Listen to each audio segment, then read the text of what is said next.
Tutto quella notte, Adventures in Babysitting in originale, è una commedia d'avventura diretta da Chris Columbus, il regista che poi dirigerà Mamma ho perso l'aereo e i primi 2 film di Harry Potter. Sì, proprio quelli che per certi versi sono gli unici davvero riusciti della saga. Con questo debutto alla regia, Columbus ci regala una storia che ha un mix esplosivo di azione, comicità e momenti di tensione, capace di intrattenere sia i giovani che gli adulti, grazie al suo ritmo incalzante e alle situazioni surreali. La trama ruota attorno a Chris Parker, interpretata da una fantastica Elizabeth Shue, che accetta con riluttanza di fare da babysitter a 2 ragazzini, Sarah e Brad, e al loro amico Daryl. Quella che doveva essere una serata tranquilla si trasforma ben presto in un viaggio pazzesco verso Chicago, quando Chris è costretto a portare i ragazzi con sé per soccorrere la sua migliore amica in difficoltà. Tra gang criminali, un meccanico con un cuore d'oro e persino un club blues, il gruppo si troverà coinvolto in una serie di eventi rocamboleschi e imprevedibili. Uno dei punti di forza del film è senza dubbio Elizabeth Shue, che è semplicemente eccezionale nel rendere il suo personaggio carismatico e convincente, dando vita ad una babysitter anni 80 che sa essere al contempo responsabile e ribelle. La sua chimica con il giovane cast contribuisce a creare un'atmosfera divertente e coinvolgente e il film, con un budget di $7 milioni e un incasso di 34, rappresenta il suo secondo successo dopo Per vincere domani The Karate Kid. La giovane Maya Bruton, che interpreta Sarah Henderson, una bambina di 9 anni, incarna la perfetta superfan di Thor. Non dimentichiamoci che aveva già fatto esperienza in Ritorno al futuro nel ruolo della sorellina di Lorraine Baines.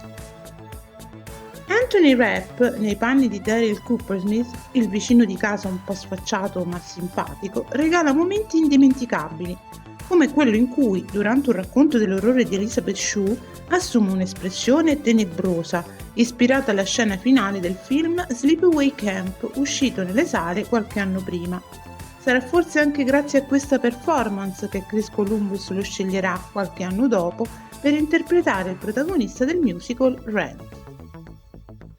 John Ford Noonan interpreta John Pruitt, il camionista con l'uncino al posto della mano destra, protagonista di una gag memorabile che lo vede investire con il suo camion una statua sul ciglio della strada, scena che Chris Columbus riprenderà in Mamma ho perso l'aereo, quando il ragazzo delle pizze raggiunge casa McAllister investendo una statuina simile a quella presente in questo film. E non possiamo dimenticare Vincent D'Onofrio nei panni di Dawson, il meccanico dal fisico imponente e muscoloso sosia di Thor, il quale, dopo aver girato l'unica scena in cui compare, iniziò a preparare il ruolo che lo avrebbe consegnato alla storia del cinema, il soldato palla di lardo Lawrence in Full Metal Jacket. Per tale ruolo D'Onofrio ingrassò 35 kg, cambiando completamente fisionomia. Infine troviamo un paio di cameo interessanti.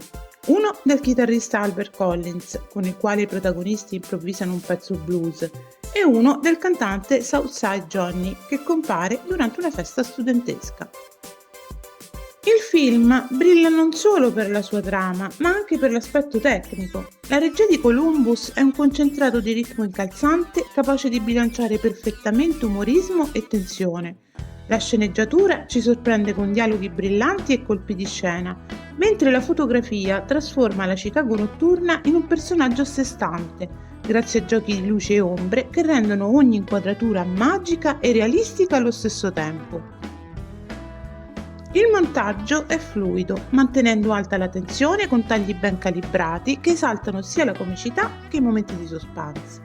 E che dire della colonna sonora? Con Then He Kissed Me dei The Crystals come apertura e chiusura a fare da cornice, la musica, tra blues e sonorità pop anni 80, ti trasporta in un viaggio nostalgico che ti fa battere il cuore. Ma non finisce qui. La scenografia e l'ambientazione urbana di Chicago, con location come l'Interstate 290 e il Crane Communication Building, che era stato inaugurato 2 anni prima delle riprese, fanno da sfondo perfetto per una notte frenetica e avventurosa.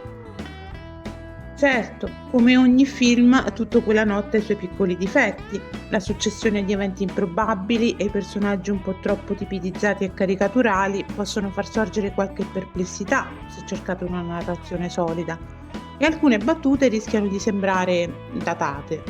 Tuttavia, questi aspetti non fanno altro che esaltare il fascino nostalgico e l'energia contagiosa che rendono il film un classico intramontabile. In conclusione, Tutto quella notte è un perfetto esempio di avventura urbana anni '80. L'uso dell'umorismo slapstick, delle situazioni imbarazzanti e dei dialoghi brillanti rendono la pellicola un cult, ancora oggi molto apprezzato dai nostalgici del cinema di quegli anni.